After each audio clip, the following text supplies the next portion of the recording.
Chapitre 1. La bague et un adieu précipité. L'automne à Brooklyn avait toujours un charme délicat, comme si la ville elle-même décidait de ralentir au rythme des vents frais. Emma Watson, 24 ans, était assise dans son coin habituel du Dévotion Café, où l'arôme du café colombien torréfié se mêlait à une musique indie rêveuse. Elle était plongée dans un épais manuel de médecine, étudiant pour ses examens à NYU, mais ses yeux dérivaient sans cesse vers la fenêtre, attendant. Daniel Rivera, l'homme qui avait fait s'emballer son cœur depuis 6 mois, avait promis de la rejoindre après une réunion de start-up. Daniel, 26 ans, entra, vêtu d'une veste en jean usé, un large sourire aux lèvres. Il n'était pas le genre d'homme à faire tourner les têtes, mais ses yeux marron foncé et sa façon de parler de révolutionner l'immobilier, grâce à la technologie, captivaient toujours Emma. Il était le fondateur d'une petite start-up, une application de logement mettant en relation locataires et logements abordables. Mais pour l'instant, l'entreprise ne comptait que 3 employés et un bureau exigu à Denbo. « Désolé d'être en retard », dit-il en posant un latte devant elle. L'investisseur a encore annulé, 3e fois cette semaine.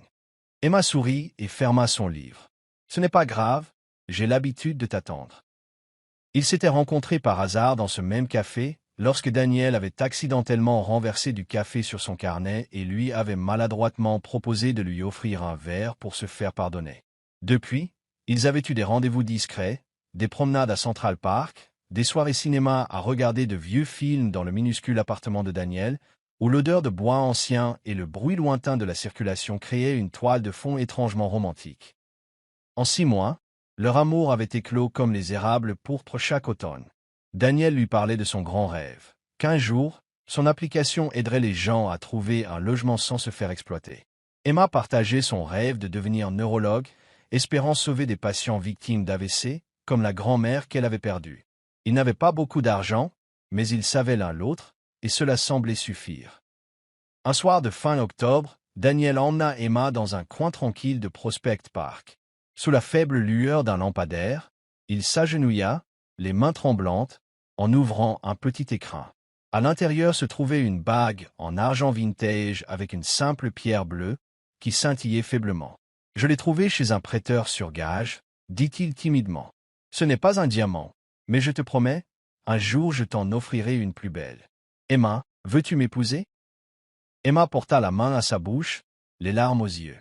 Elle hocha la tête sans hésitation. « Oui, Daniel, que ce soit cette bague ou non, j'ai juste besoin de toi. » Ils s'étreignirent, le craquement des feuilles mortes sous leurs pieds se mêlant au battement de leur cœur.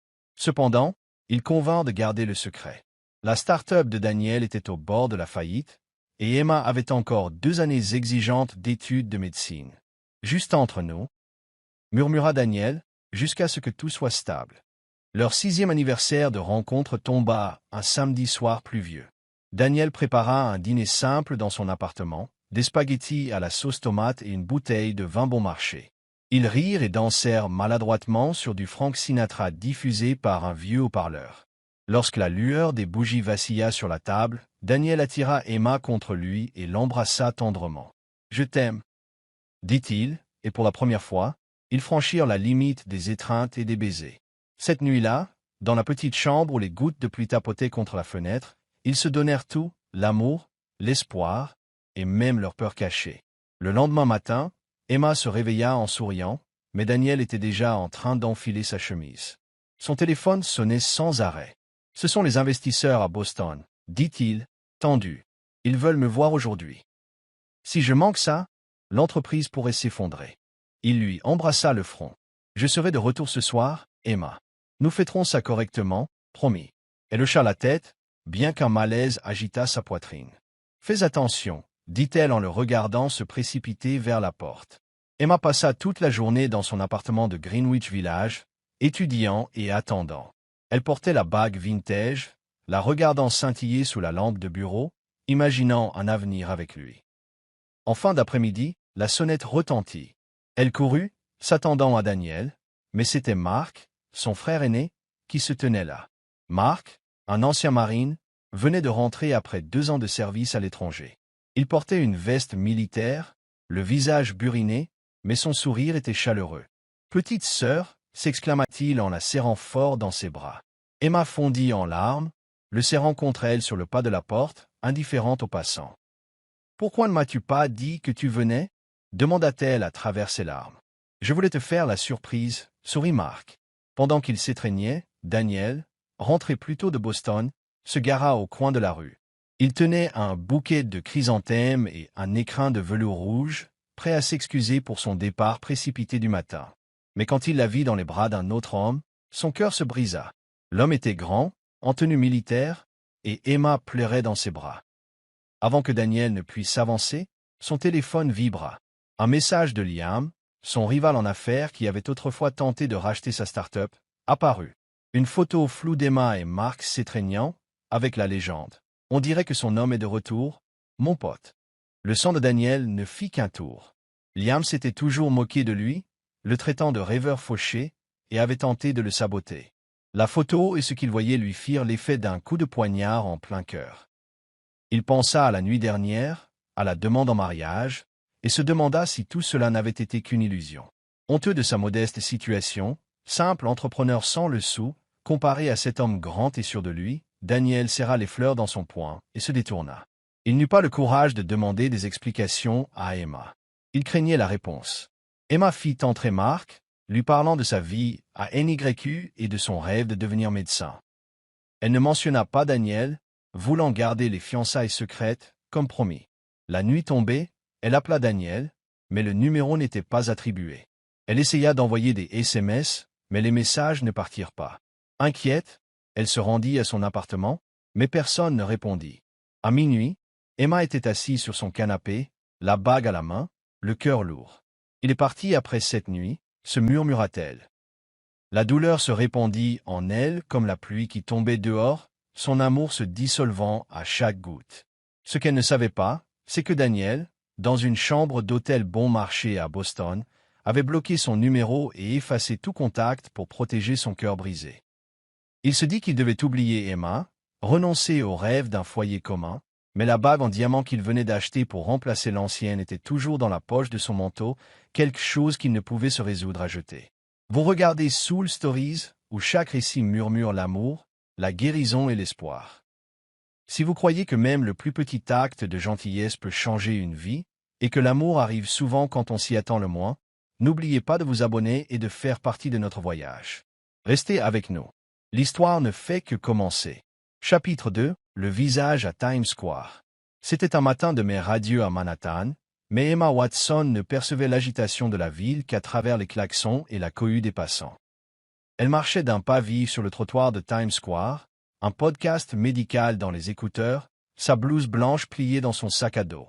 En tant qu'interne en neurologie à l'hôpital Mount Sinai, Emma avait appris à verrouiller ses émotions personnelles, se concentrant plutôt sur les patients et les gardes de nuit éreintantes.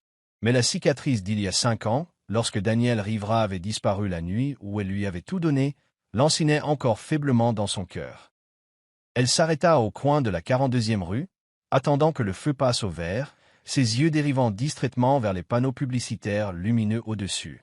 Times Square était toujours une mosaïque chaotique de lumière, de publicité pour Broadway, Coca-Cola et d'endossements de célébrités. Mais aujourd'hui, un panneau la figea sur place. Le visage vif et assuré de Daniel Rivera contemplait la ville. Il portait un costume bleu marine, souriant avec un mélange de charme et de distance, à côté des mots « Rivera Homes », des logements abordables pour tous. Introduction in Bourse. En dessous, c'était le logo de son entreprise, la même application immobilière qui n'avait été autrefois qu'un rêve alors qu'il squattait un canapé à Brooklyn. Emma sentit le sang lui monter à la tête. Elle retira ses écouteurs comme si le podcast pouvait déformer la réalité.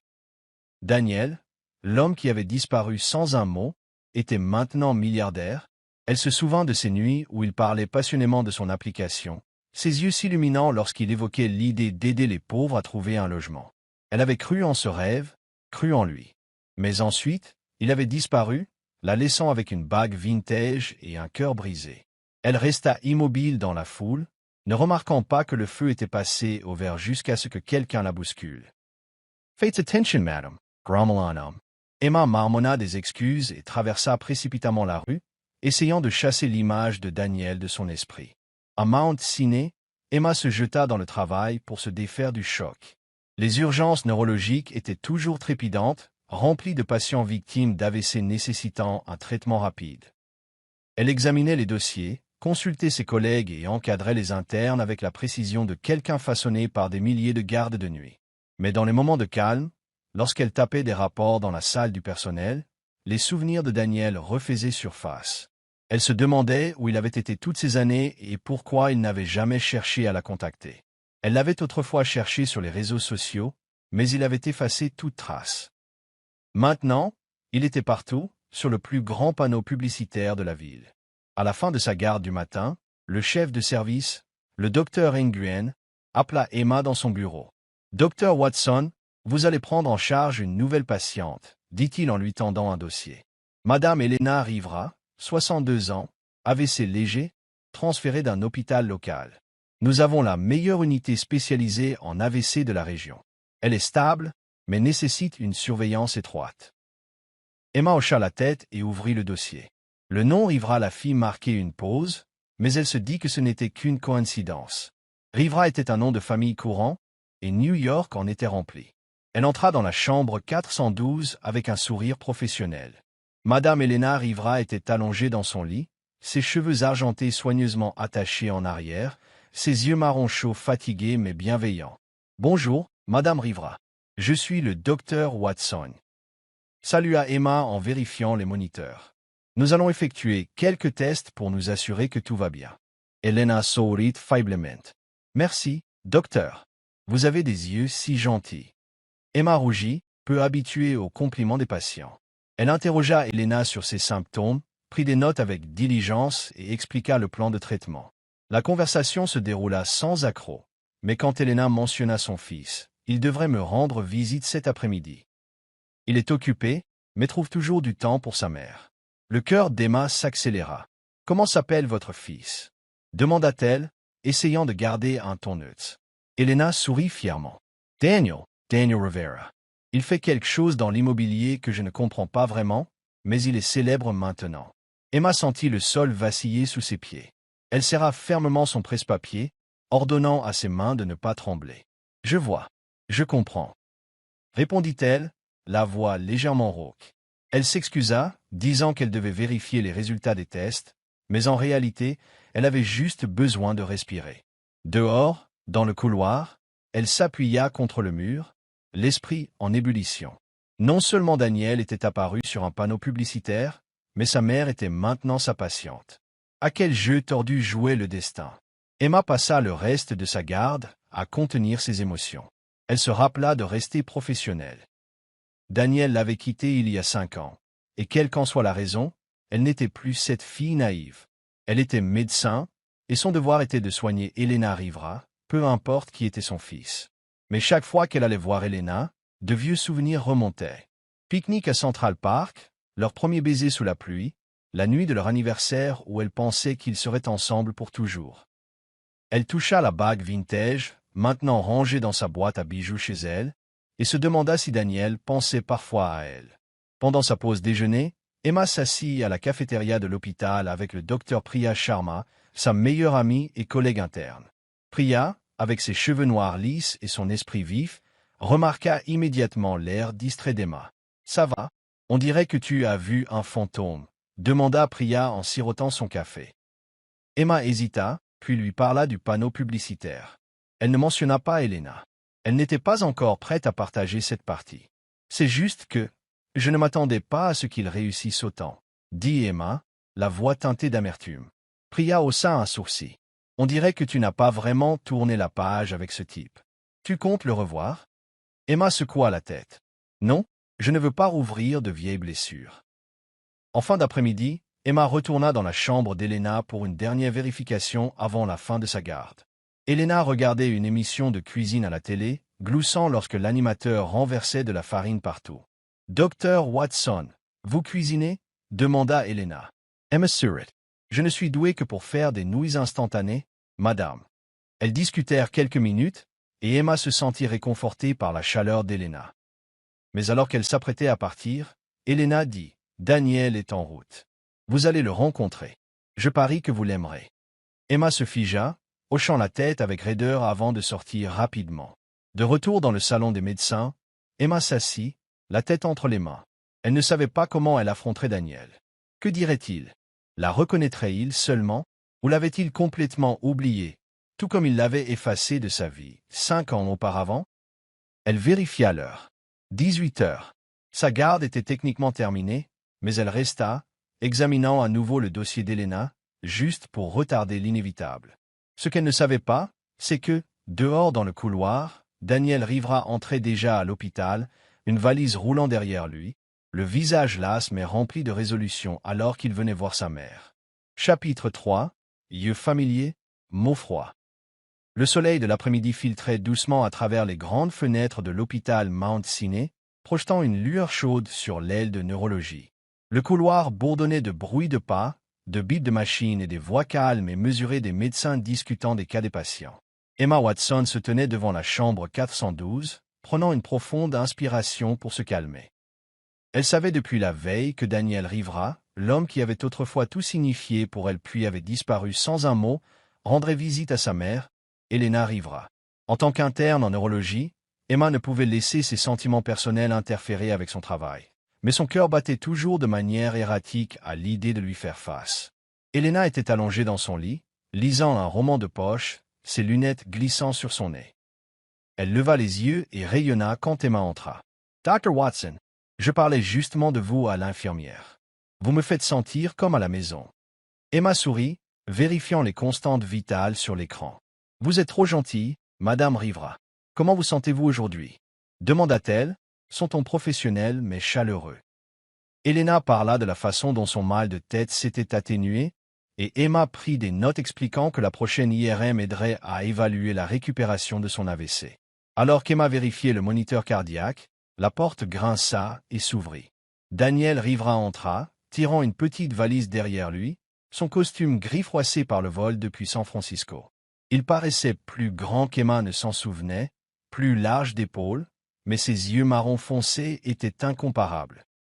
Sauf que maintenant, ils étaient froids, dépouillés de la lumière qui dansait autrefois lorsqu'ils rêvaient ensemble à Brooklyn. Il regarda Emma, et pendant un instant, le temps s'arrêta. Sa gorge s'assécha, ses doigts se resserrant autour de son presse-papier. Daniel se figea aussi, son visage momentanément confus avant de se durcir. « Daniel !» s'exclama Elena en ouvrant les bras. Il s'approcha et la serra dans ses bras, mais ses yeux passèrent sur Emma comme si elle était une étrangère. « Salut, maman, je suis là », dit-il doucement à Elena, mais quand il se tourna vers Emma, sa voix était tranchante. « Docteur Watson, n'est-ce pas ?» La façon dont il prononça son nom, comme s'il ne l'avait jamais connu, fut un coup de poignard invisible en plein cœur. Emma hocha la tête, forçant un léger sourire. « Oui, je suis le médecin traitant de votre mère. » Elle se lança dans son rapport avec un détachement clinique, résultat des analyses de sang, plan de physiothérapie, calendrier de l'IRM. Daniel écoutait, les yeux fixés sur le sol, hochant la tête sèchement. Quand elle eut terminé, il parla, sa voix basse et froide. « J'aimerais demander à un autre médecin pour des raisons personnelles. » Le cœur d'Emma se serra, mais elle garda une expression neutre. Elena, sirotant de l'eau, posa son verre et fronça les sourcils. « Un autre médecin ? » « Absolument pas, Daniel. Le docteur Watson est excellente. J'ai confiance en elle, et elle me fait sentir en sécurité. Ne rends pas les choses difficiles. » Daniel ouvrit la bouche pour argumenter, mais le regard ferme d'Elena le fit taire. « Maman, j'essaie juste de faire ce qui est le mieux pour toi. Je sais ce qui est le mieux pour moi. » Le docteur Watson reste. Emma, prise entre deux feux, prit enfin la parole. « Si monsieur Rivera se sent mal à l'aise, je peux arranger. » « Non. » interrompit Elena. « Je veux que vous restiez. J'ai confiance en vous. » Emma hocha la tête, remercia Elena et s'excusa pour vérifier le calendrier des tests, alors qu'en réalité, elle avait juste besoin de respirer. De retour dans la salle du personnel, Emma s'assit, la tête entre les mains. La froideur de Daniel la frappa comme un coup de poing à la poitrine. Il ne l'avait pas seulement quittée il y a 5 ans. Il la regardait maintenant comme si elle n'était rien. Pire, il voulait que elle disparaisse de la vie de sa mère. Elle pensa aux nuits à Brooklyn, à partager des spaghettis dans son minuscule appartement. La nuit où il s'était agenouillé sous le lampadaire de Prospect Park et l'avait demandé en mariage avec cette vieille bague. Comment pouvait-il oublier? Elle avait autrefois cru qu'il l'aimait vraiment, mais sa disparition soudaine après leur anniversaire lui fit tout remettre en question. N'avait-elle été qu'une passade? Emma ouvrit son téléphone et regarda une vieille photo, elle et Daniel riant au bord du lac de Central Park, puis verrouilla rapidement l'écran, craignant que les larmes ne viennent. 1 heure plus tard, elle retourna dans la chambre d'Elena avec les résultats des tests mis à jour. Daniel était toujours là, assis près du lit de sa mère, parcourant son téléphone.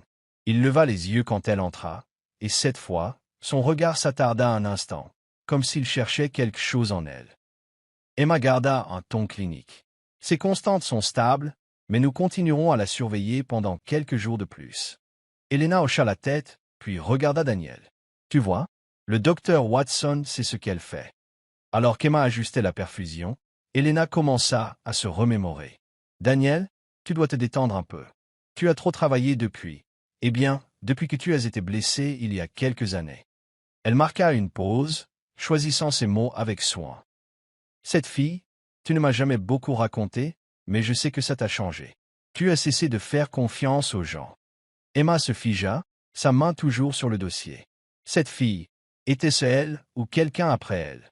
La pensée la transperça comme une aiguille. Elle jeta un coup d'œil à Daniel, mais il ne fit que serrer la mâchoire, les yeux rivés sur la fenêtre. « Maman, ça n'a plus d'importance maintenant, » dit-il sèchement. Elena soupira. « Je veux juste que tu sois heureux, comme tu l'étais avant. » Le cœur d'Emma battait plus vite. Elle voulait demander « Pourquoi es-tu parti? Pourquoi ne m'as-tu pas laissé expliquer ?» Mais elle n'était pas la fille qu'il avait autrefois aimée. Elle était le médecin de sa mère. Elle continua à passer en revue les directives diététiques, sa voix égale. Lorsqu'elle eut terminé et se tourna pour partir, Daniel se leva comme pour dire quelque chose, mais ne fit qu'un signe de tête rigide. « Merci, docteur, » dit-il, sa voix sans émotion. Emma sortit, ayant l'impression d'avoir traversé une tempête. Cette nuit-là, dans son petit appartement de l'Upper East Side, Emma était allongée dans son lit, fixant le plafond. Les mots d'Elena résonnaient dans sa tête. Daniel a été blessé. À cause de quoi? Elle avait toujours pensé être la seule à être restée brisée après sa disparition. Mais maintenant, elle se demandait. Y avait-il quelque chose qu'elle ne savait pas? Elle ouvrit sa boîte à bijoux et en sortit la vieille bague, ses doigts traçant la petite pierre bleue. Elle avait envisagé de la jeter tant de fois, mais elle n'avait jamais pu. C'était une relique d'un amour qu'elle avait autrefois cru éternel. Elle se dit d'oublier Daniel, mais son cœur ne voulait pas écouter. Ailleurs, dans une chambre d'hôtel de Midtown, Daniel était assis près de la fenêtre, fixant la ligne d'horizon illuminée de Manhattan. Il tenait un verre de whisky mais ne buvait pas. Le visage d'Emma, encadré par sa blouse blanche, sa voix douce parlant gentiment à sa mère, le hantait. Il avait cru avoir enterré cet amour sous des années de travail et des contrats de plusieurs milliards de dollars, mais aujourd'hui, en la regardant à nouveau, il sentit son cœur le trahir. Il se souvint de son sourire à Central Park, la nuit où elle avait dit oui à sa demande en mariage, mais ensuite il se souvint d'elle dans les bras d'un autre homme dans le SMS de Liam. Elle est déjà passée à autre chose, mon pote. Il serra le verre, se disant qu'elle ne valait plus la peine. Mais au fond, il savait qu'il ne faisait que se mentir à lui-même. Chapitre 4. Le frère. La nuit était tombée sur l'hôpital Mount Sinai, les lumières fluorescentes projetant une lueur stérile sur l'aile de neurologie, où le va-et-vient rythmé des pas et les voix des infirmières emplissaient l'air. Emma Watson, terminant tout juste une longue garde, se tenait dans le salon des patients, ses cheveux blonds attachés en une queue de cheval désordonnée, ses yeux fatigués mais s'illuminant à la vue de son frère, Mark. Ancien marine grand et large d'épaules, Mark sourit largement en s'approchant. « On dirait que tu viens de courir un marathon », la taquina-t-il en la serrant rapidement dans ses bras. Emma gloussa, lui donnant un léger coup de poing sur le bras. « Et toi, on dirait que tu sors tout droit d'un film d'action. Pourquoi si tard ?» Mark haussa les épaules. « Je viens de terminer une réunion d'anciens combattants dans le Queens. J'ai pensé passer te voir avant de rentrer. Maman dit que tu t'épuises au travail. » Emma roula des yeux et le conduisit vers la salle d'attente, où quelques familles de patients étaient assises. Elle aperçut soudain le docteur Priya Sharma, sa collègue et meilleure amie, sortant de la salle de repos. « Priya » appela Emma en lui faisant signe. « Viens rencontrer mon frère. » Priya, avec ses cheveux noirs lisses et son sourire malicieux, s'approcha. Emma sourit en les présentant. « Voici Mark, mon frère. Il vient de rentrer de mission.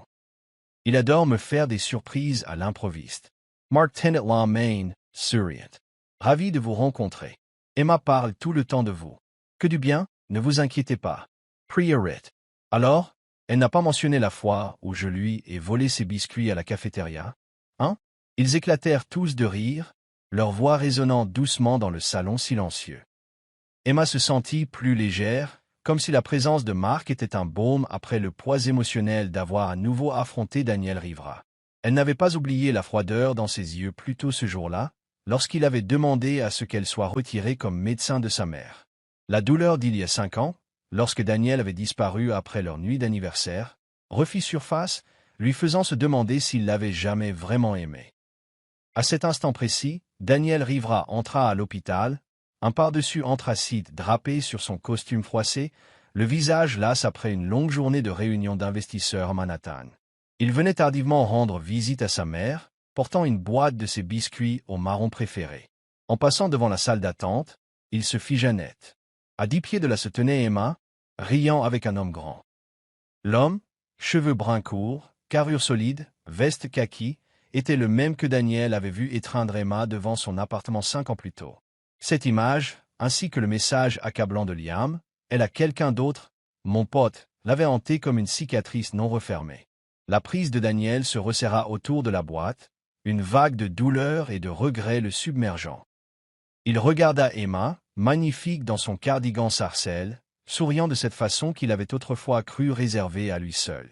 L'homme à côté d'elle, la façon dont il riait avec elle, ce devait être son mari. Ils avaient l'air si heureux, comme une petite famille parfaite. Il se dit qu'il avait eu raison de partir, qu'elle était vite passée à autre chose, mais son cœur le trahit, se serrant d'une douleur qu'il pensait avoir enterrée. Il était sur le point de se détourner lorsque la voix d'Emma retentit, claire dans l'espace silencieux. « Priya, voici mon frère Mark », dit-elle, insistant sur « frère », avec une pointe de fierté. Daniel se figea comme frappé par la foudre. « Frère ?» Il se retourna, les yeux fixés sur Mark, puis sur Emma. Priya dit quelque chose sur le fait que Mark ressemblait à une star de cinéma, mais Daniel ne l'entendit pas. Son esprit tourbillonnait. L'homme qu'il avait vu étreindre Emma sur cette photo envoyée par Liam, c'était son frère. L'homme qu'il avait cru être son amant. Pendant 5 ans, il avait vécu avec la conviction qu'Emma l'avait trahi, et maintenant la vérité le frappait comme un coup de poing à l'estomac. Daniel resta immobile, les mains tremblantes, manquant de faire tomber la boîte de biscuits. Il voulut s'approcher, dire quelque chose, mais la honte et la culpabilité l'envahirent. Il l'avait quitté, bloqué son numéro, effacé de sa vie sans lui donner une chance de s'expliquer. Il la regarda rire avec Mark et Priya, et vit son expression s'adoucir en quelque chose de plus mélancolique, son regard se perdant au loin. Elle ne savait pas qu'il était là, ne savait pas qu'il venait de réaliser la plus grande erreur de sa vie. Daniel entra rapidement dans la chambre d'Elena, essayant de masquer la tempête intérieure. Elle regardait la télévision et sourit chaleureusement en le voyant. « Mes biscuits ?» demanda-t-elle en désignant la boîte. Daniel hocha la tête, la posant, bien que son esprit fût loin. « Tu vas bien, maman ?» demanda-t-il, la voix rauque. Elena hocha la tête et commença à parler d'Emma. « Le docteur Watson est merveilleuse, Daniel. Elle est patiente, m'a tout raconté sur ses plats italiens préférés. Tu devrais lui parler. » Daniel ne fit que marmonner « Hein, oui. » Distrait, les yeux dans le vague. Les louanges de sa mère ne faisaient qu'attiser le feu en lui. Cette nuit-là, de retour dans sa chambre d'hôtel de Midtown, Daniel ouvrit son ordinateur portable et parcourut de vieux messages de Liam, devenu un concurrent déchu dans le secteur immobilier. Il retrouva le message d'il y a 5 ans, avec cette photo floue d'Emma et Mark. « Elle a quelqu'un d'autre, mon pote ?» avait écrit Liam, avec un émoji narquois. La mâchoire de Daniel se crispa en se remémorant leur rivalité, comment Liam avait tenté de racheter sa start-up, face à son refus, avait eu recours au sabotage. Cette photo, Daniel le réalisait maintenant, faisait partie d'un sale jeu. Il appela Liam, la voix glaciale. La photo d'il y a 5 ans, où l'as-tu eu? Liam, devenu un entrepreneur de second ordre, ricana au téléphone. « Oh, ça? Juste un coup de chance, Rivera. Tu étais trop sensible. J'ai cru t'aider à te réveiller. » Daniel Granda. C'était son frère, espèce de salaud. Tu le savais. Il y eut une pause avant que Liam ne glousse. « Et alors? Tu ne lui as pas demandé. Tu es parti tout seul comme un grand. » Daniel mit fin à l'appel et claqua le téléphone sur le lit.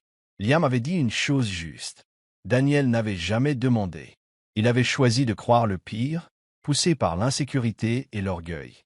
Daniel s'assit près de la fenêtre, contemplant les lumières clignotantes de Manhattan. Il attrapa la bague en diamant, celle qu'il avait voulu offrir pour remplacer l'alliance vintage toutes ces années auparavant. Il passa un doigt sur la pierre, la culpabilité brûlant comme un feu dans sa poitrine. Il pensa au sourire d'Emma aujourd'hui, à la façon dont elle parlait doucement à sa mère. Elle ne méritait pas le silence qu'il lui avait imposé pendant toutes ces années. Mais comment pourrait-il lui faire face maintenant? Comment pourrait-il s'excuser d'avoir détruit ce qu'ils avaient? Il envisagea de lui envoyer un SMS, de l'appeler, de se présenter à l'hôpital sur le champ. Mais chaque pensée était noyée par la peur qu'elle soit passée à autre chose, qu'elle ne lui pardonne pas. Il regarda la bague, murmurant dans la nuit. « Emma, j'avais tort. » Mais pour l'instant, ces mots n'étaient qu'un regret silencieux dans l'obscurité. Vous suivez toujours l'histoire? Si cette histoire vous a trouvé en dehors de Soul Stories, nous vous invitons chez nous, là où chaque récit touchant commence avec vérité, espoir et cœur. Chapitre 5. La confession d'une mère. La lumière du petit matin filtrait à travers les rideaux de la chambre 412 de l'hôpital Mount Sinai, projetant de douces traînées dorées sur le sol. Elena Rivera, 62 ans, était assise, appuyée contre ses oreillers, les joues plus roses qu'elle ne l'avait été les jours précédents. Son léger AVC était maintenant sous contrôle, et elle se rétablissait bien, grâce aux soins attentifs de l'interne en neurologie, Emma Watson. Emma entra, vêtue d'une blouse blanche impeccable, son sourire professionnel mais chaleureux. « Bonjour, Madame Rivera. Comment vous sentez-vous aujourd'hui » demanda-t-elle en jetant un coup d'œil au moniteur. Elena baissa son roman de poche, ses lunettes glissant sur son nez. « Beaucoup mieux grâce à vous, Dr Watson. Vous savez, j'ai rêvé la nuit dernière que je faisais du tiramisu à la maison. Peut-être devrais-je vous apprendre la recette. » Emma gloussa et s'assit au bord du lit. « J'ai peur de brûler la cuisine, mais j'essaierai tant que vous promettez de superviser. » La chaleur d'Elena mettait Emma à l'aise, comme si elle était plus une parente qu'une patiente, mais chaque fois qu'elle regardait dans les yeux marrons bienveillants d'Elena, Emma y voyait des traces de Daniel, l'homme qui lui avait brisé le cœur 5 ans auparavant, et dont le regard froid la veille avait rouvert toutes ses blessures. Alors qu'Emma vérifiait les constantes vitales d'Elena, la femme plus âgée commença à parler d'une voix douce et réfléchie. « Vous me rappelez Daniel, mon fils, quand il était plus jeune. Il était si ouvert, toujours en train de rêver. Mais quelque chose a changé il y a quelques années. » Emma se figea, sa main s'immobilisant sur le moniteur. Elle garda une expression neutre, bien que son cœur s'emballât. Elena continua, les yeux perdus dans le vague. « Après un chagrin d'amour, il a déménagé à San Francisco et s'est enseveli sous le travail. Je ne l'ai plus vu tomber amoureux depuis. Il a juré qu'il ne laisserait plus jamais personne le blesser. » Emma déglutit difficilement, feignant de prendre des notes. « Chagrin d'amour » demanda-t-elle, la voix légèrement tremblante. Elena hocha la tête. « Il ne m'a jamais raconté les détails, mais je sais qu'il a été profondément blessé. Mon Daniel, il ne croit plus en l'amour. » Ces mots transpercèrent Emma comme une lame. Était-elle la fille de l'histoire d'Elena, ou Daniel était-il tombé amoureux de quelqu'un d'autre après l'avoir quitté? Il avait disparu la nuit suivant leur anniversaire. Pas d'appel, pas d'explication. Il avait simplement bloqué son numéro et l'avait effacé de sa vie. Emma avait toujours cru être la seule à être restée brisée, mais maintenant elle se demandait si Daniel, lui aussi, portait des cicatrices. Forçant un sourire crispé, elle changea de sujet. « Vous devriez vous reposer davantage, Madame Rivera. Je repasserai plus tard. » Elle quitta la pièce, ayant l'impression que l'air lui avait été aspiré des poumons. Vers midi, Emma se tenait dans le couloir, contemplant par la fenêtre la rue bondée de Manhattan en contrebas. Elle ne parvenait pas à se concentrer. Son esprit était inondé d'images de Daniel. Son ton froid la veille, lorsqu'il avait demandé à changer de médecin, résonnait encore à ses oreilles. Et pourtant, les mots d'Elena l'avaient secoué. S'il avait vraiment le cœur brisé, pourquoi ne m'a-t-il pas laissé expliquer? Elle se souvint de toutes les fois où elle avait essayé de le joindre, des appels sans réponse, des nuits où elle pleurait dans son minuscule appartement, se demandant ce qu'elle avait fait de mal. Finalement, elle avait abandonné, se disant qu'il n'en valait pas la peine. Mais maintenant, elle se demandait, aurait-elle pu essayer plus fort? Ce soir-là, elle retourna dans la chambre d'Elena avec les résultats des tests mis à jour. Daniel était déjà là, assis au chevet de sa mère, un livre relié à la main. Il portait une chemise bleu foncé aux manches retroussées, moins rigide que le costume de la veille. « Docteur Watson » la salua-t-il, la voix assurée mais moins froide. Emma hocha la tête, croisant son regard un bref instant avant de se tourner vers Elena. « Vos chiffres sont excellents. À ce rythme, vous pourriez être prête à sortir dans quelques jours seulement. » Elena frappa dans ses mains. « Marvelous! Tu as entendu ça, Daniel? Je serai bientôt à la maison à te faire des biscuits. » Daniel sourit à sa mère. Alors qu'Emma s'apprêtait à partir, il se leva et tendit le livre à Elena. « Voici celui que tu aimais. La fille du train. Je l'ai trouvé dans une librairie voisine. » Puis, se tournant vers Emma, il hésita. « Docteur Watson, pourrais-je vous parler un instant? » Emma se raidit. Son cœur battait la chamade. Elle hocha la tête et le conduisit dans le couloir, où le bip des moniteurs et les voix des infirmières créaient un doux bourdonnement de fond. Sous les lumières fluorescentes, Daniel se tenait face à elle, les mains dans les poches, le regard mal à l'aise. « Je voulais m'excuser, » dit-il, la voix basse et hésitante. « Pour hier, je n'aurais pas dû demander un autre médecin. Je ne m'attendais tout simplement pas à vous revoir. » Emma le regarda, essayant de garder son visage impassible alors qu'une vieille douleur refaisait surface. « Ce n'est rien, monsieur Rivera. Je comprends. » Elle marqua une pause, puis ajouta avec une pointe plus acérée. « Mais si vous êtes mal à l'aise, je peux toujours transférer les soins de votre mère à quelqu'un d'autre. » Daniel secoua la tête et s'approcha. « Non, ce n'est pas ça. » Yeah. Il prit une profonde inspiration et croisa enfin son regard. « J'aurais dû te faire confiance, Emma, il y a 5 ans. J'ai eu tort de partir. » Emma sentit la chaleur lui monter au visage. Ses excuses, bien que tardives, lui firent l'effet de rouvrir une blessure à peine cicatrisée. Elle serra les poings. « Tu n'as pas seulement fait que partir, Daniel. Tu m'as effacé de ta vie. Pas de mots, pas d'explication. Penses-tu que des excuses maintenant arrangent les choses? » Daniel baissa la tête comme si ses mots étaient un coup. « Je sais que je ne le mérite pas, » dit-il d'une voix rauque, « mais je... » Il hésita, à court de mots. Emma secoua la tête, les larmes menaçant de couler, mais elle les retint. « Merci pour les excuses, mais j'ai du travail à faire. » Elle se tourna et s'éloigna rapidement dans le couloir, laissant Daniel seul, le regret lourd dans les yeux. De retour dans la chambre d'Elena, celle-ci sentit la tension lorsque Daniel revint, le visage sombre. « Qu'est-ce qui ne va pas, mon fils ?» demanda-t-elle en posant son livre. Daniel s'assit à côté d'elle et lui prit la main. « Ce n'est rien, maman. Juste, le travail. » Elena fronça les sourcils, peu convaincue. « J.T. Carnes, Daniel. Quelque chose te tracasse. Ce médecin, elle est gentille, mais je vois bien que tu agis bizarrement avec elle. » Daniel resta silencieux et Elena reprit la parole, doucement. « La vie est trop courte pour s'accrocher à de vieilles blessures. Si quelque chose est cassé, mon fils, répare-le. » Daniel hocha la tête, sans rien dire. Ces mots ravivèrent la honte qui le hantait depuis la nuit dernière, lorsqu'il avait réalisé qu'Emma ne l'avait pas trahi. L'homme qui l'avait vu étreindre, c'était son frère, Mark, et la photo que Liam avait envoyée, le mensonge qui avait alimenté son amertume. Tout cela faisait partie d'un sale coup, et il s'était laissé convaincre de l'abandonner. Maintenant, face à une chance de réparer les choses, il hésitait, craignant qu'Emma ne lui pardonne jamais. Cette nuit-là, Emma était allongée sur son canapé, les lumières de la ville se diffusant à travers la fenêtre de son appartement. Elle tenait la bague vintage, la pierre bleue captant la lueur. Les excuses de Daniel résonnaient dans son esprit, mais elles n'atténuaient pas la douleur. Elle se souvenait de ce qu'elle avait ressenti en étant abandonnée. Elle ne l'avait pas cherché. Elle était restée silencieuse, convaincue qu'il n'en valait pas la peine. Mais les mots d'Elena la hantaient maintenant. Peut-être souffrait-il aussi. Aurait-elle pu faire plus? Aurait-elle dû le chercher au lieu de laisser la douleur la consumer? Elle posa la bague et regarda par la fenêtre, où Manhattan scintillait comme des étoiles éparses. Ce qu'elle ne savait pas, c'est que, à quelques pâtés de maison de là, dans un hôtel de Midtown, Daniel regardait par une autre fenêtre, murmurant à la nuit. « Comment répare-t-on quelque chose quand tout est de ta faute ?» Chapitre 6.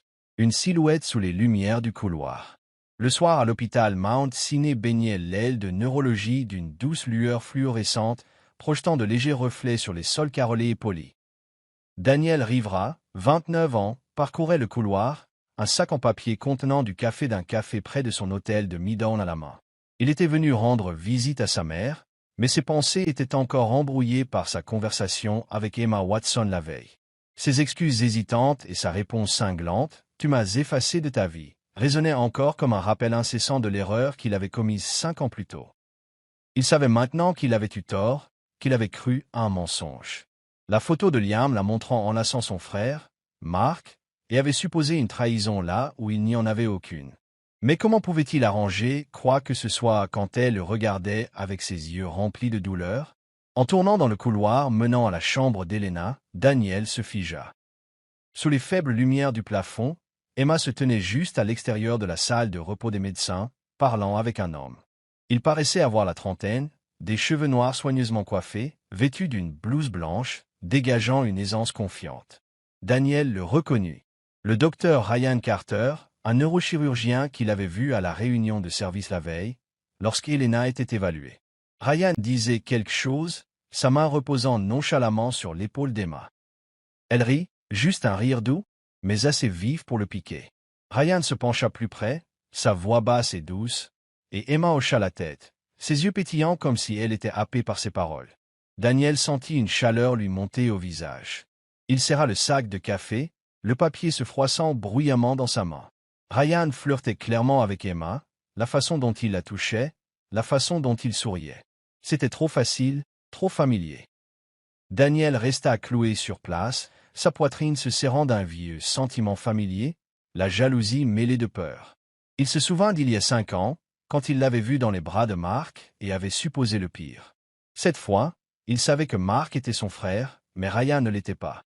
Ryan était brillant, posé, et médecin, un bien meilleur parti pour Emma qu'un. Avait-elle trouvé le bonheur avec quelqu'un d'autre? Avait-il déjà perdu sa chance pour de bon? Il voulut s'interposer, interrompre, dire quelque chose, mais ses pieds refusaient de bouger. Emma n'était plus à lui. Peut-être ne l'avait-elle jamais été, pas après ce qu'il avait fait. Mais quand Ryan lui tendit une tasse de café du distributeur voisin et qu'elle sourit en signe de gratitude, le cœur de Daniel se brisa un peu plus. Il se détourna, essayant de respirer, mais l'image se grava dans son esprit. Emma, radieuse et contente en compagnie de quelqu'un d'autre. Dans la chambre d'Elena, Daniel tenta de refouler ses émotions. Elle leva les yeux de son tricot et lui adressa un sourire inquiet. « On dirait que tu as vu un fantôme, mon fils. Qu'est-ce qui ne va pas ?» Daniel posa le café, forçant un « Rien, maman. Just fatigue. » Mais Elena, avec l'intuition d'une mère, plissa les yeux. « Tu ne peux pas me tromper. Est-ce que cela a quelque chose à voir avec le docteur Watson? Tu agis bizarrement chaque fois qu'elle est là. » Daniel s'assit à côté d'elle, les yeux dans le vague. Il voulait tout lui raconter, sur Emma, sur l'erreur, la culpabilité, la peur qui le rongeait, mais tout ce qu'il dit fut « Ça ira, maman. » Elena soupira et posa son tricot de côté. « Je ne sais pas ce qui s'est passé, mais je vois bien comment elle te regarde. Il y a quelque chose là, quelque chose de plus profond que la relation entre un médecin et la famille d'un patient. Si tu ressens encore quelque chose pour elle, ne laisse pas la peur te retenir. » Daniel hocha la tête, mais ces mots ne firent qu'embrouiller davantage ses pensées. Il avait peur qu'Emma ait retrouvé la joie, peur qu'elle ne lui pardonne jamais. En quittant la chambre d'Elena, Daniel retourna dans le couloir, espérant ne pas croiser Emma, ou pire, Ryan. Mais le destin en avait décidé autrement. Emma apparut au coin du couloir, seule cette fois, portant un presse-papier, son expression fatiguée mais douce. « Monsieur Rivera, dit-elle, sont ton professionnel. Comment va Madame Rivera ?» Daniel la regarda, le cœur battant. Il voulait l'interroger sur Ryan, savoir si elle avait quelqu'un de nouveau dans sa vie. Mais tout ce qu'il parvint à dire fut « Elle va bien, merci. » Emma hocha la tête et commença à passer devant lui. Mais Daniel lâcha. « Vous travaillez tard ce soir ?» Elle haussa les sourcils, surprise par la question. « Oui, double guard. J'ai l'habitude. » Elle marqua une pause comme si elle allait ajouter quelque chose, puis se contenta d'un léger sourire. « Bonne nuit, M. Rivera. » Elle passa devant lui, le parfum familier de jasmin et de bois qu'elle portait l'effleurant. Daniel se retourna, regardant sa silhouette s'estomper dans le couloir. Ce sentiment de perte gonfla à nouveau dans sa poitrine. Il l'avait laissé s'échapper une fois, non pas à cause d'une photo cette fois, mais à cause de sa propre peur. Cette nuit-là, dans sa chambre d'hôtel de Midtown, Daniel était allongé sur le lit, les lumières vacillantes de la ville à l'extérieur de la fenêtre projetant des ombres dansantes sur les murs. L'image d'Emma riant avec Ryan le hantait, mais il savait que la jalousie ne pouvait pas réparer le passé. Il l'avait mal comprise une fois, et maintenant, alors qu'il avait encore une chance de réparer les choses, il laissait à nouveau la peur le réduire au silence. Il murmura dans le noir, « Emma, je ne peux pas te perdre à nouveau. » Mais il savait, avant de pouvoir essayer de la reconquérir, qu'il devait cesser de se fuir lui-même. Chapitre 7. Malentendu sous les lumières du gala. Un soir de mai, l'hôtel Plaza de Manhattan scintillait de lumière, accueillant le gala de charité annuel de l'hôpital Mount Sinai pour sensibiliser à la prévention des AVC. La grande salle brillait sous des lustres en cristal tandis que le jazz doux se mêlait aux conversations des médecins, des donateurs et des patients. Emma Watson se tenait près du stand de recherche sur les AVC, sa robe bleu profond accentuant sa silhouette gracieuse, ses cheveux blonds élégamment relevés. Elle avait été chargée de présenter un court séminaire pendant le gala, et son coprésentateur était Daniel Rivera. Vêtu d'un smoking noir, Daniel ajustait maladroitement le microphone au pupitre.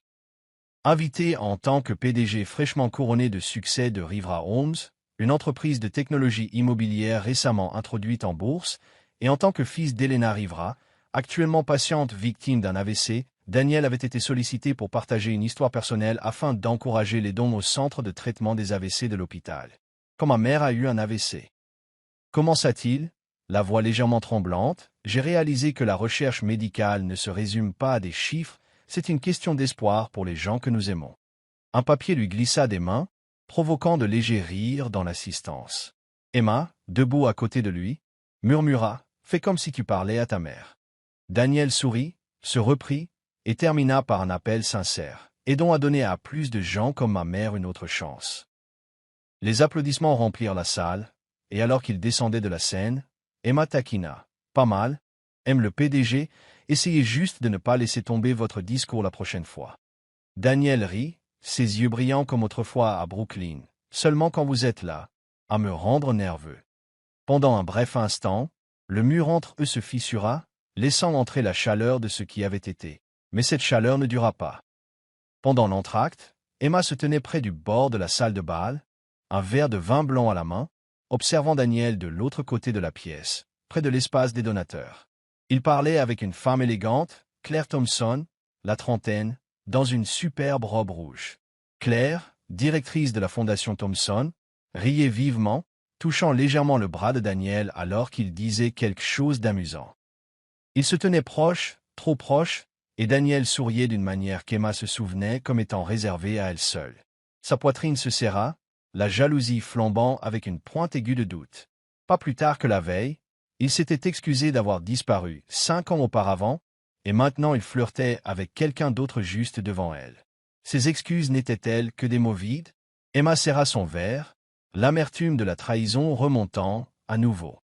Au moment même où elle commençait à ouvrir son cœur à l'idée d'une réconciliation, il lui donnait une raison de la remettre en question. Claire pencha la tête, ses cheveux effleurant son épaule, et Daniel rit plus fort. Emma posa son verre et quitta discrètement le gala, sortant sur la 5e avenue où les néons et les klaxons des taxis ne pouvaient étouffer la tempête en elle.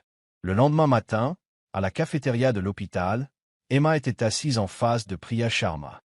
Priya, grignotant un toast, remarqua immédiatement l'expression morose d'Emma. « Tu as disparu tôt du gala. Que s'est-il passé ?» demanda Priya.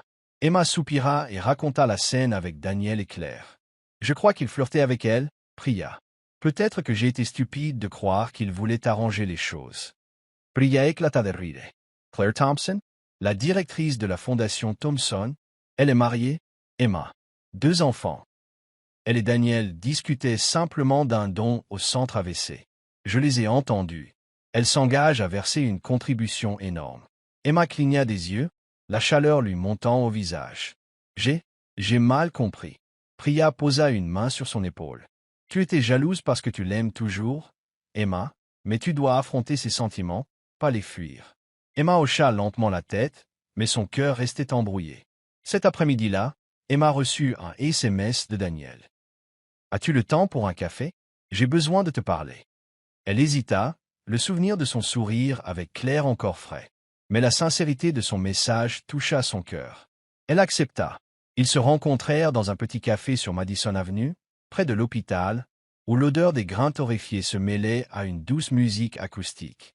Daniel, en chemise grise aux manches retroussées, était assis en face d'elle, une tasse fumante entre eux. « Emma, j'ai besoin de te parler de ce qui s'est passé il y a 5 ans. Commença-t-il, la voix basse et assurée.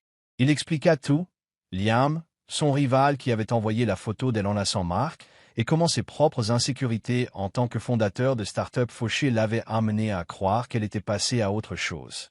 Je t'ai vu avec ton frère, mais je ne savais pas que c'était ton frère. Le message de Liam m'a fait croire que tu avais quelqu'un d'autre. J'avais tort, Emma. Je n'ai jamais cessé de t'aimer. Emma écoutait en silence, ses doigts faisant tourner sa tasse, son cœur battant la chamade. Son explication éclairait 5 années de douleur, mais n'effaçait pas la cicatrice. Daniel, dit-elle, la voix légèrement tremblante, tu n'as pas seulement mal compris. Tu as choisi de ne pas me demander. Tu ne m'as pas donné de chance. Je t'ai attendu, mais tu m'as effacé. Elle marqua une pause. J'ai besoin de temps pour te faire à nouveau confiance. Daniel hocha la tête, les yeux remplis de remords. J'attendrai, Emma, aussi longtemps qu'il le faudra. Ils se quittèrent en silence, sans promesse, sans garantie. Mais quelque part, entre le regret et la rédemption, un fragile fil d'espoir subsistait. Chapitre 8. Le retour de la bague. Fin mai, l'aile de neurologie de l'hôpital Mount Sinai vibrait de tension. Le bip des moniteurs et les pas précipités des infirmières résonnaient dans les couloirs. Emma Watson se tenait dans la salle d'opération, ses yeux vifs fixés sur l'écran de l'IRM. Elena Rivera s'était soudainement détériorée à cause d'un nouveau caillot sanguin. En tant qu'interne en neurologie de garde, Emma avait travaillé sans relâche pendant des heures, coordonnant avec une équipe de spécialistes pour effectuer une thrombolyse, administrant un médicament anticoagulant qui exigeait une précision sans faille. La sueur perlait sur son front alors qu'elle parlait avec le chirurgien en chef, le docteur Nguyen. « Nous avons 30 minutes pour la sauver, » dit-elle, la voix basse mais assurée. À l'intérieur du bloc opératoire, Emma vérifia une nouvelle fois le dosage, surveilla les constantes vitales d'Elena et dirigea l'équipe avec une autorité calme. Elena, bien que faible, attrapa la main d'Emma avant que l'anesthésie ne fasse effet. « J'ai confiance en vous, docteur Watson, » murmura-t-elle. Ces mots allumèrent un feu dans la poitrine d'Emma, la poussant à travers l'épuisement. Après 3 heures tendues, la procédure fut un succès. Elena fut stabilisée et transférée en salle de réveil, ses constantes vitales s'améliorant progressivement. Emma sortit de la pièce, s'appuyant contre le mur, expirant profondément. Elle s'essuya le front, les jambes tremblant de fatigue, mais un léger sourire jouait sur ses lèvres. Elena irait bien. Daniel Rivera se tenait dans le couloir, sa main agrippant son téléphone, le visage crispé d'inquiétude. Une infirmière l'avait appelé pour lui annoncer la nouvelle et pendant 3 heures, il avait fait les 100 pas devant le bloc opératoire, incapable de partir. Lorsque le docteur Nguyen lui annonça enfin qu'Elena était stable, Daniel faillit s'effondrer de soulagement. « Merci, » murmura-t-il. « Le docteur Watson a dirigé le cas, » répondit le docteur Nguyen. Elle ne s'est pas arrêtée une seconde. Daniel hocha la tête, le cœur lourd. Emma, la femme qu'il avait quittée il y a 5 ans, celle à qui il s'était excusé mais qu'il n'avait pas encore reconquise, venait de sauver sa mère. Il la trouva dans le jardin de l'hôpital, une petite poche de verdure au milieu des tours de béton de Manhattan. Elle était affalée sur un banc en bois, sa blouse blanche froissée, ses cheveux blonds en désordre, les yeux fermés d'épuisement. Une tasse de café à moitié bu était posée à côté d'elle. Daniel s'approcha doucement, faisant attention à ne pas la surprendre. « Emma » dit-il gentiment. Elle ouvrit les yeux, surprise. « Daniel, votre mère? Est-ce qu'elle va bien ?» Sa voix était rauque de fatigue. Il hocha la tête et s'assit à côté d'elle. « Grâce à vous. Merci, Emma. Je ne sais pas quoi dire d'autre. » Emma esquissa un léger sourire, le regard lointain. Daniel l'étudia, remarquant à quel point elle paraissait épuisée. Il plongea la main dans sa poche et lui tendit une bouteille d'eau. « Bois, on dirait que tu es sur le point de t'effondrer. » Elle hésita, puis l'accepta, buvant une petite gorgée. « Merci, » murmura-t-elle. Ils restèrent assis en silence un instant, le doux chant des oiseaux et les bruits lointains de la ville se mêlant en arrière-plan. Daniel prit une profonde inspiration, rassemblant son courage. « Emma, je t'ai manqué une fois. » Commença-t-il, la voix basse. « Il y a 5 ans, j'ai promis de te donner une bague digne de toi quand ma start-up réussirait. Quand j'ai signé mon premier contrat à Boston, j'ai acheté une bague en diamant. Pour toi. Mais quand je suis revenu, j'ai mal compris. Je ne te l'ai jamais donnée. Je n'ai cependant pas pu la jeter. C'était une promesse que je n'avais pas tenue. » De sa veste, il sortit un petit écrin de velours et l'ouvrit. À l'intérieur, une bague en diamant taille brillant scintillait à la lumière de l'après-midi, bien loin de la bague en argent vintage qu'il lui avait autrefois offerte sous le lampadaire de Prospect Park. Emma fixa la bague, le cœur battant. Elle se souvint de cette nuit, de son sourire nerveux, de la vieille bague, de l'avenir dont ils avaient rêvé. Elle se souvint aussi de la douleur qui avait suivi lorsqu'il avait disparu, lorsque chaque appel était resté sans réponse. Cette bague en diamant, aussi éblouissante que la promesse qu'il avait faite autrefois, lui monta les larmes aux yeux. « Daniel, » dit-elle, la voix tremblante, « je suis touchée. Vraiment. Mais j'ai peur. Peur que tu partes à nouveau. Peur de ne pas être assez forte pour survivre à ça 2 fois. » Elle marqua une pause, inspirant difficilement. « J'ai besoin de temps pour guérir, pour croire à nouveau en toi. » Daniel hocha la tête, plein de remords mais résolu. « Et comprends. J'attendrai, Emma, aussi longtemps qu'il le faudra. » Il plaça doucement l'écrin dans sa main, repliant ses doigts autour. « Garde-la. Quand tu seras prête, je serai toujours là. » Emma serra l'écrin, sentant le velours frais sous sa paume. Elle ne répondit pas, mais une petite partie d'elle, celle qui l'aimait encore, voulait croire qu'il était sincère. Daniel se leva, enlevant sa veste et la drapant sur ses épaules pour la protéger de la brise du soir. « Tu as besoin de repos, » dit-il doucement. Il appela un taxi et insista pour la ramener chez elle, malgré ses protestations. Dans la voiture, Emma s'appuya contre la fenêtre, l'écrin sur ses genoux, son cœur embrouillé d'émotion. Daniel était assis tranquillement à côté d'elle, lui jetant des regards furtifs comme s'il essayait de la mémoriser à nouveau. Devant son appartement, Emma entra et se retourna. « Merci pour tout, » dit-elle. Daniel sourit, la sincérité dans les yeux. « Bonne nuit, Emma. » Alors que la porte se fermait, Emma resta immobile, puis ouvrit l'écrin. Le diamant scintillait comme une étoile, faisant écho à la promesse qu'il avait faite autrefois à Boston, mais qu'il n'avait jamais tenue. Elle le plaça à côté de la vieille bague en argent dans sa boîte à bijoux, l'une symbolisant la douleur, l'autre un avenir incertain. Assise sur le canapé, les lampadaires dansant à travers la fenêtre, elle sentit quelque chose s'agiter en elle, une fragile lueur d'espoir. Dans son hôtel de Midtown, Daniel était assis près de la fenêtre, regardant la ligne d'horizon scintillante de Manhattan. Il pensait à Emma, à son sang-froid au bloc opératoire, à la fatigue dans ses yeux, à la force tranquille sur ce banc de jardin. Il se souvenait de son sourire taquin sur la scène du gala, et de sa jalousie quand il l'avait vue avec Ryan. La bague en diamant qu'il avait achetée à Boston était un vœu silencieux auquel il s'était accroché, même lorsqu'il croyait qu'elle l'avait trahi. Ce soir, il la lui avait enfin donné. Il prit son téléphone et envoya un message. « Merci d'avoir sauvé ma mère. Je t'attendrai, Emma. » Il ne s'attendait pas à une réponse, mais pour la première fois en 5 ans, son cœur se sentit plus léger. Vous regardez Soul Stories, en exclusivité sur notre chaîne. Si vous êtes toujours avec nous, laissez un commentaire. Nous les lisons et les chérissons tous. Abonnez-vous pour soutenir davantage d'histoires originales et touchantes. Merci de faire partie de la famille Soul Stories. Chapitre 9. Un message dans les lumières. L'été recouvrait Manhattan d'un soleil doré, et Emma parcourait les rues familières avec un nouveau sentiment de clarté. Depuis 2 mois, elle et Daniel avaient lentement recommencé, non pas comme le jeune couple rêveur qu'ils avaient été, mais comme 2 adultes, prudents mais pleins d'espoir. Leur relation avait repris tranquillement. Des soirées à partager des pizzas à Greenwich Village, des promenades le long de l'Hudson River, et de longues conversations sur les rêves, les peurs et les vieilles blessures. Emma portait toujours la bague en diamant que Daniel lui avait donnée dans le jardin de l'hôpital, non pas à son doigt, mais près d'elle, comme un rappel d'une promesse qu'il essayait de tenir.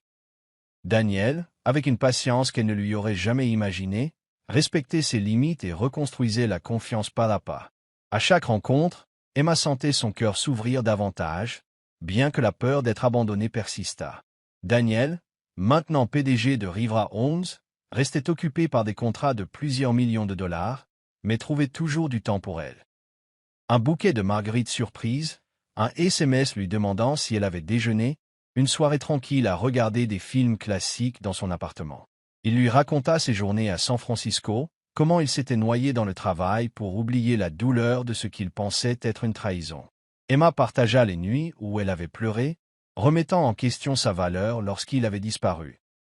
Ces conversations, brutes et honnêtes, les recousaient, deux morceaux brisés qui se réparaient enfin. Un matin de juillet, Emma traversait Times Square en se rendant à l'hôpital Mount Sinai, un podcast médical dans les oreilles, sa blouse blanche pliée dans son sac à dos.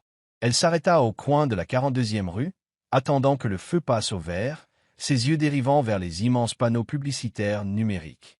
Soudain, elle se figea, ses écouteurs lui glissèrent des mains. Un panneau massif s'illumina, pas de photo, juste un grand texte blanc sur fond bleu. Emma Watson, je t'aime. Veux-tu m'épouser, pour de vrai cette fois? Son nom, audacieux et lumineux, brillait au cœur de Times Square, sous les yeux de milliers de personnes. La foule commença à murmurer, des applaudissements, des acclamations. Une voix cria, « Dites oui, Emma ». Emma resta figée, des larmes coulant sur ses joues, un rire montant du plus profond d'elle-même. Elle se retourna, et il était là. Daniel se tenait à quelques mètres, près d'un kiosque à journaux, tenant une unique rose rouge. Les manches de sa chemise blanche étaient retroussées, ses yeux anxieux, mais remplis d'amour. Emma courut vers lui, ignorant la foule qui criait. Il la prit dans ses bras et elle murmura à travers ses larmes. « Oui, Daniel, oui. » Il la serra fort comme si elle pouvait disparaître, et lui embrassa le front. La foule explosa. Acclamations, applaudissements, rire, un moment typiquement new-yorkais. Brilliant, public, inoubliable. Daniel lui tendit la rose, murmurant, « Cette fois, c'est pour toujours, Emma. » Elle hocha la tête, ses yeux brillants de larmes. Après 5 années douloureuses, ils s'étaient retrouvés. 3 mois plus tard, par un doux après-midi d'automne, Central Park rougeoyait des feuilles d'érable rouges et dorées. Emma et Daniel célébrèrent un petit mariage au Beau Bridge, l'eau en contrebas scintillant sous le soleil. Emma portait une simple robe blanche, la bague en diamant, achetée à Boston 5 ans auparavant, brillant maintenant à son doigt, à côté de celle en argent vintage qui avait autrefois symbolisé une première promesse. Daniel, en costume bleu marine, ne la quittait pas des yeux, son sourire aussi large que le jour de leur première rencontre dans ce café de Brooklyn. Seuls quelques amis proches et la famille étaient présents. Ses parents, son frère, Elena, maintenant complètement rétablie, était assise au premier rang, les yeux pleins de fierté. Quelques collègues proches.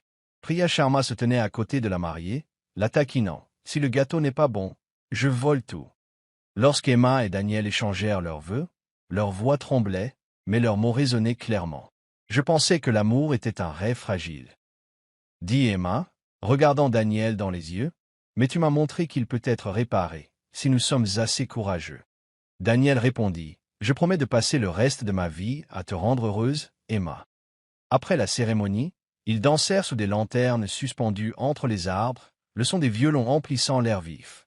Elena attira Emma dans ses bras et murmura, « Merci de m'avoir sauvé et d'avoir sauvé mon fils. » Emma sourit, les yeux rouges. Marc tapa sur l'épaule de Daniel en disant, « Ne fais plus pleurer ma sœur, mec. » Daniel hocha la tête, serrant encore plus fort la main d'Emma. Au même moment, Emma reçut une nouvelle excitante, une bourse de recherche en neurologie de l'American Medical Association, reconnaissant son travail sur l'intervention précoce en cas d'AVC. À Mount Sinai, elle fut promue médecin consultant, une étape majeure dans sa carrière. Daniel, en gratitude pour le rôle de l'hôpital dans le sauvetage de sa mère et en l'honneur du dévouement d'Emma, annonça que Rivera Homes reverserait 10% de ses bénéfices annuels à la recherche sur les AVC. Lors d'une conférence de presse, il tint la main d'Emma et dit, « Elle n'a pas seulement sauvé ma mère, elle m'a donné une raison de croire à nouveau en l'amour. J'espère que ce don aidera d'autres personnes à trouver l'espoir aussi, comme nous l'avons fait. » Cette nuit-là, Emma et Daniel étaient assis sur le balcon de leur nouvel appartement à Chelsea, regardant la ligne d'horizon de Manhattan scintiller comme des étoiles éparses. Emma posa sa tête sur son épaule. Elle pensa aux panneaux publicitaires à Times Square, au fait d'avoir dit oui, et à toutes les nuits où elle avait cru leur amour perdu. « As-tu jamais pensé que nous y arriverions » demanda-t-elle doucement. Daniel lui embrassa les cheveux. « J'ai toujours espéré, mais je savais que je devais le mériter. » Ils tombèrent dans le silence, les lumières de la ville autour d'eux brillant comme les chapitres de leur histoire. Un amour brisé par l'incompréhension, reconstitué par le pardon et le courage. Emma tenait la main de Daniel, sentant sa chaleur. Et pour la première fois, elle n'avait pas peur. L'avenir était incertain, mais il était à eux, et ils l'écriraient ensemble.